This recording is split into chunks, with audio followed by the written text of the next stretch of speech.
വിഷയക്ക് സ്തുതിയായിരിക്കട്ടെ. അപ്പോൾ നമുക്ക് തുടർന്ന് പഠിക്കാം വൺ വേർഡ് ആൻസേഴ്സ് ഉള്ള ക്വസ്റ്റ്യൻസ്. നൂനിൻ്റെ പുത്രനായിരുന്നു ജോഷ്വ.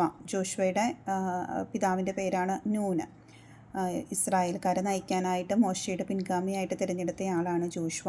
നൂനിൻ്റെ പുത്രനായിരുന്നു ജോഷ്വ. പിന്നെ ഈ ചാപ്റ്ററിൽ വരുന്നത് ജോർദാൻ നദി കടന്നു കഴിഞ്ഞപ്പോൾ ജോഷ്വ എന്ത് ചെയ്തു? 12 കല്ലുകൾ പറക്കിയെടുത്ത് അവിടെ ഒരു സ്മാരകം ഉണ്ടാക്കി.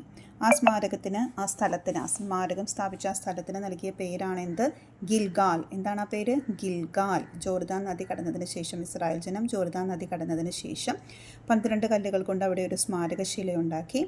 ആ സ്ഥലത്തിന് നൽകിയ പേരാണ് ഗിൽഗാൽ.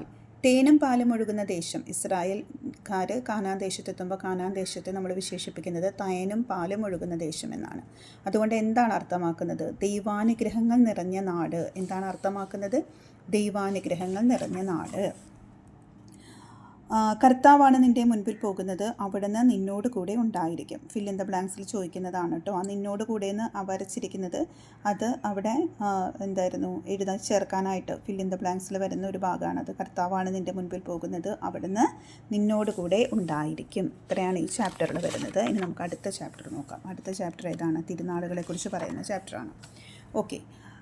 ആദ്യത്തെ ക്വസ്റ്റ്യൻ. വിളവെടുപ്പിൻ്റെ ആരംഭത്തിൽ ദൈവത്തിന് നന്ദി അർപ്പിക്കാൻ ആഘോഷിച്ചിരുന്ന തിരുനാളാണ് പുളിപ്പില്ലാത്ത അപ്പത്തിൻ്റെ തിരുനാൾ.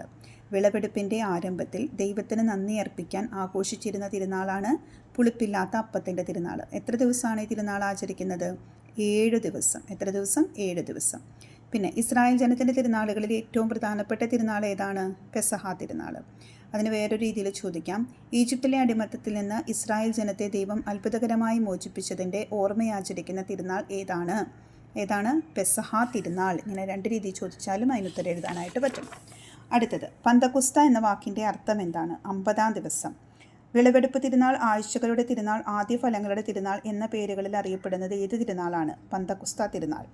പാപപരിഹാര ദിനം. അതിൻ്റെ ഹീബ്രു പദം എന്താണ്? യോം കിപ്പൂർ. യോം കിപ്പൂർ എന്ന് പറഞ്ഞാൽ അതിൻ്റെ അർത്ഥം പാപപരിഹാര ദിനം.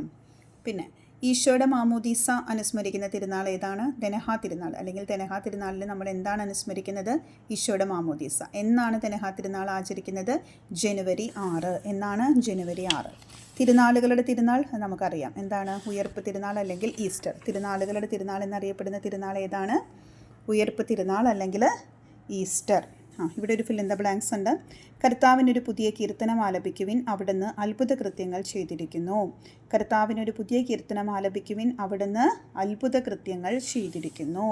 അതാണ് ഈ ചാപ്റ്ററിൽ നിന്ന് ചോദിക്കാൻ സാധ്യതയുള്ള ഒരു ഫിൽ ഇൻ ദ ബ്ലാങ്ക്സ് കേട്ടോ. അപ്പോൾ ഓക്കെ.